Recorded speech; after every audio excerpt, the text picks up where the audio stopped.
If at first you don't succeed, dope again. Such is the Brute Bomber's motto, who has decided to inject the entirety of Arm Vale directly into his veins. Like the man himself, M7 is a very straightforward encounter that is easy to understand.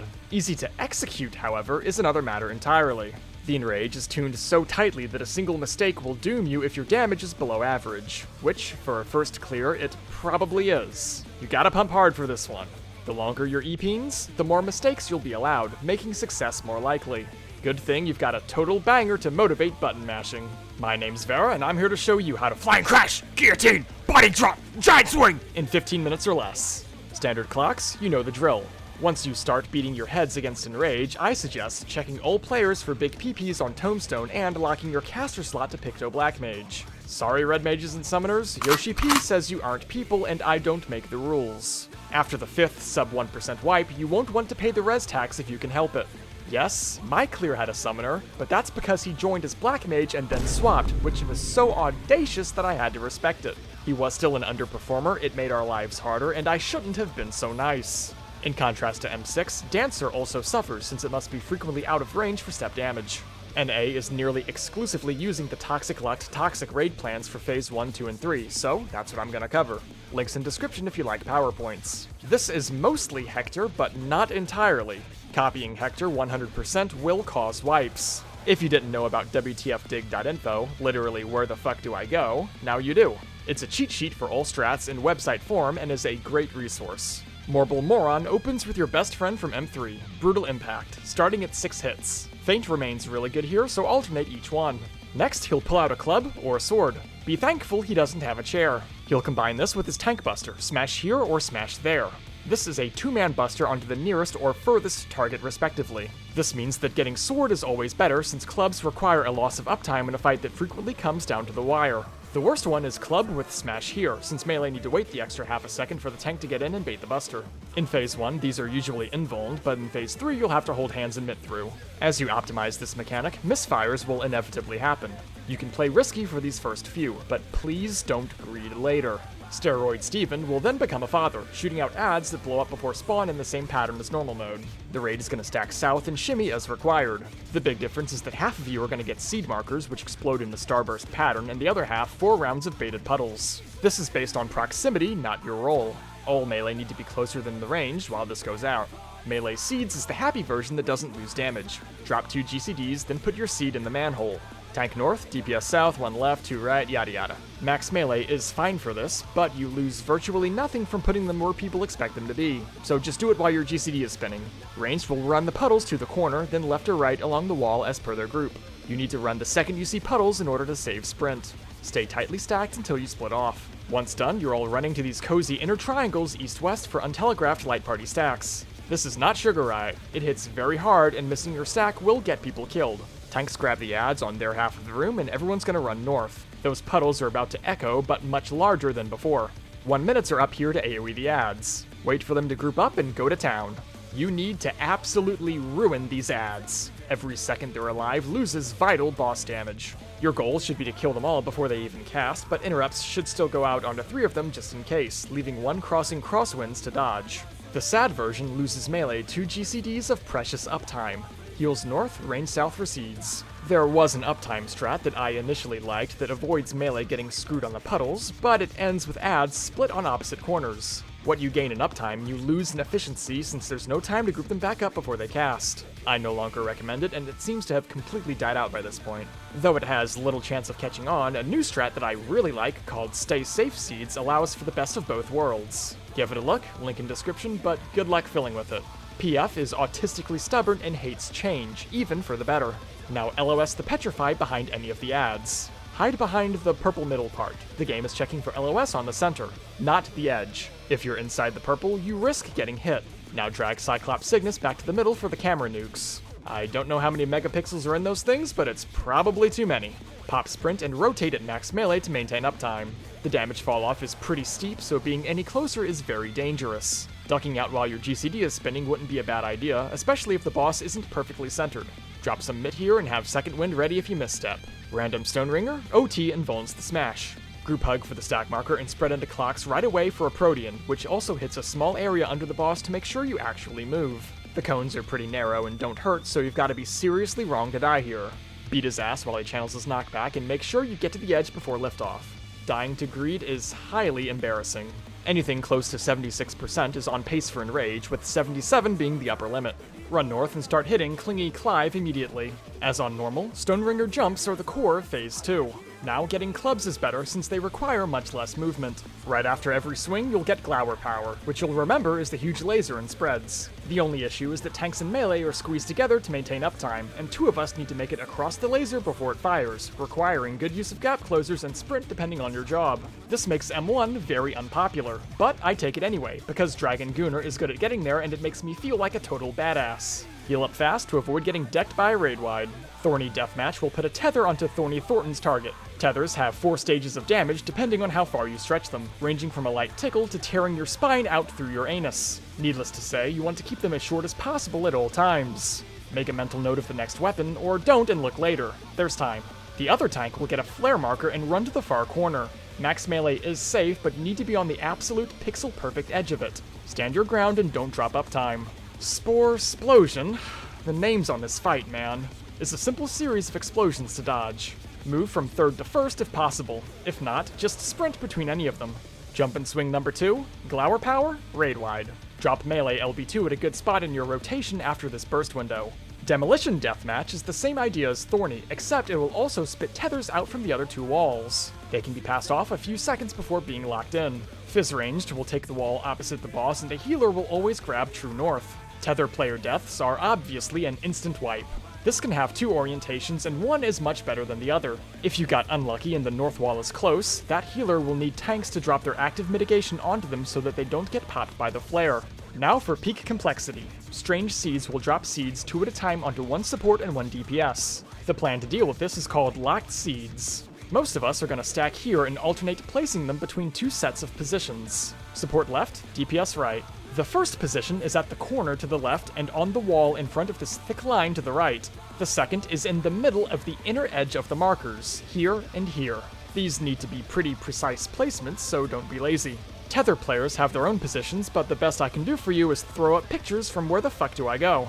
Remember, it goes squares, circles, squares, circles. The 2 of you are moving every time to dodge the party's seeds. You won't have any markers, so use the floor pattern to help position in the moment. The major trip-up for the stack is that if both tether players get seeds and you don't see them, that still counts as the next set. If you see wall, then tethers, then you, and you don't notice and go marker instead of wall, you'll kill your friend and then get a thorny vine digging into your butthole. That's not good no matter what you're into. If you're from EU, first of all, I'm sorry. Second of all, I've heard that you're using a different strat called Fixed Seeds, where everyone has their own spot, plants their feet, and simply dodges their own star. Here's what that looks like. I wouldn't trust everyone to position this precisely, but apparently it just works. There are many other weird niche strats floating around, like Billy, Cute, Yuki, etc., but good luck trying to fill with any of them. A final set of 4 seeds will get roll targeted as 2-man stacks. Take these out to squares as TM-HR pairs. Tethers end, dodge seeds, and handle the last Stoneringer jump. This last one can jump back north, letting the laser cover more area. If he does, group 1 left, 2 right to avoid crowding. Mitigate the raid wide and hit buttons until such devastation. 48% here is the upper end of acceptable. Any higher and you should probably wipe and try again. Such devastation! This was my intention! Spam your potion the instant you land. The way the timings work out, you have to lose 10 seconds of pot now or later, and it's much better to do it now. Mitigate through Brutal Impact for 7 hits and get ready for double Stoneringer jumps. Position for the first jump and drop some mitt. You're gonna get jump scared by an instant, nasty raid wide right after the swing that is designed to finish off whoever was dumb enough to get hit. Run away from his free arm to avoid the lariat and watch where he's jumping next. Glower Power is gonna follow up after the second swing. You've got way more space than in Phase 2, so it should be nearly impossible to clip each other. The 8-man tower afterwards should simply be invulned by the MT. Brutal Impact for 8 hits. Don't worry, that's his limit. Regular Stoneringer returns from Phase 1. Tanks need to hug and hit a button or 2 for the smash. Cross your fingers for sword and don't greed on club. Debris Deathmatch basically complicates the Phase 1 seeds and puddle sequence with tethers from all 4 walls. Healers grab east-west, ranged north-south. Dodge the planty boys, then 2-man stack seeds will drop in. These pairs will be melee heals and tanks ranged. Place them in the middle, but 1 tile away from the wall. This leaves cubby holes for people to dodge into without pissing off their tethers. MT grabs the northwest adds, OT southeast, and positions them in the corners like this so that the tether players can hide without stretching them too far. Don't even touch them otherwise. This time, they don't cast shit and the incoming petrification will take care of them. Once petrified, the adds will die in one hit, but they do still need to be hit or they will wipe you once free. This has happened to me exactly once, and it is by far the worst possible way to wipe. Oh no, that was too much for the challenger. You're kidding.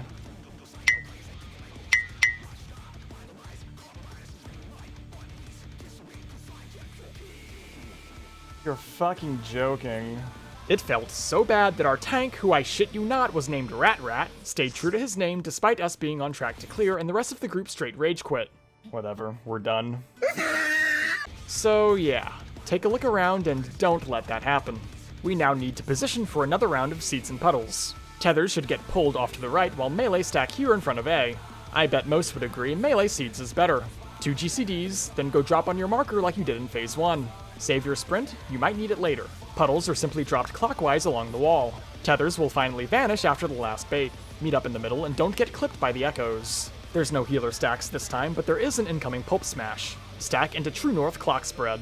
Melee puddles get dropped moving clockwise around the boss. Stay stacked while doing so to avoid making a mess. Ranged will drop seeds right in front of their tethers at the wall. Once dropped, everyone meets up in the southwest corner. Depending on job, far ranged may need to use sprint to make it in time.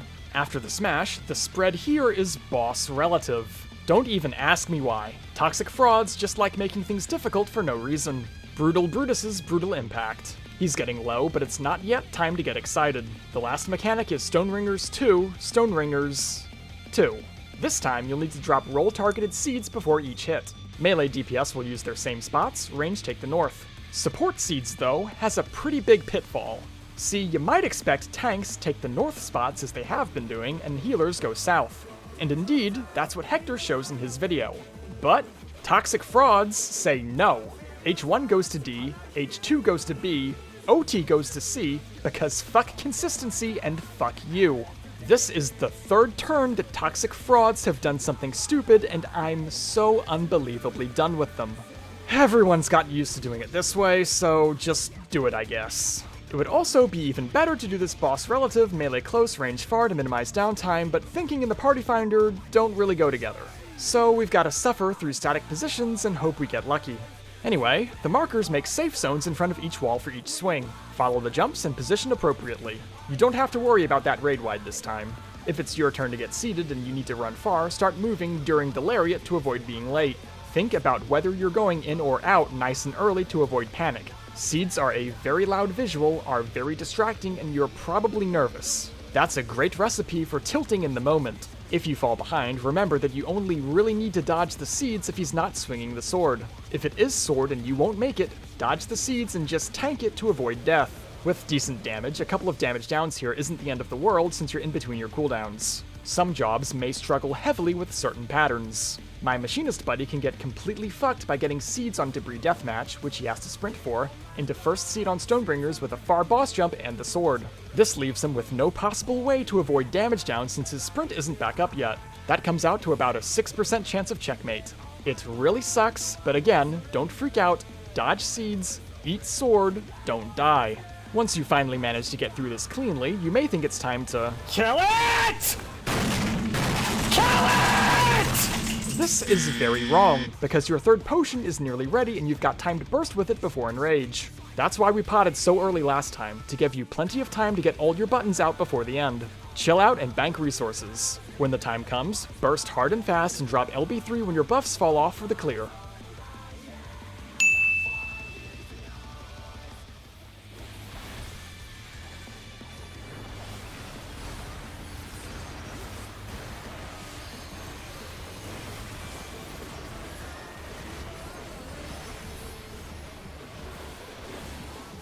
Come on. I think it's clear. I think that's a clear.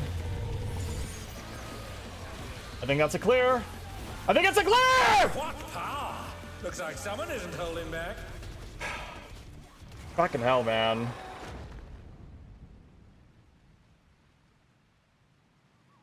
So much movement on the last mechanic. I thought sprint would be enough, but now I have to jump that. Decided.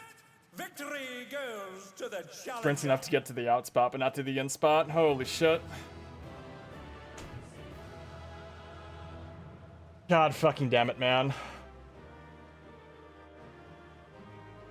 We're saved. Wrestling might be fake, but the pain is very real. This took much longer than it should have. Look at this seismograph. We're fucking saved. Since the fight is so simple yet unforgiving, pulls typically either die to enrage or get walled nice and early, creating this hot mess. Oh well, still better than goddamn Sugar Riot. Up next is the final battle with furry Gundam best buddy Xenos. Never change, Square Enix. Never change. May you be blessed. Come on. What power? Come on, maybe. Looks like someone isn't holding back. Maybe. Nope. You're fucking kidding me. Looks like someone isn't holding back. Nope. Well, we're consistent. Nope. Oh no, that was too much. Always for the challenger. someone.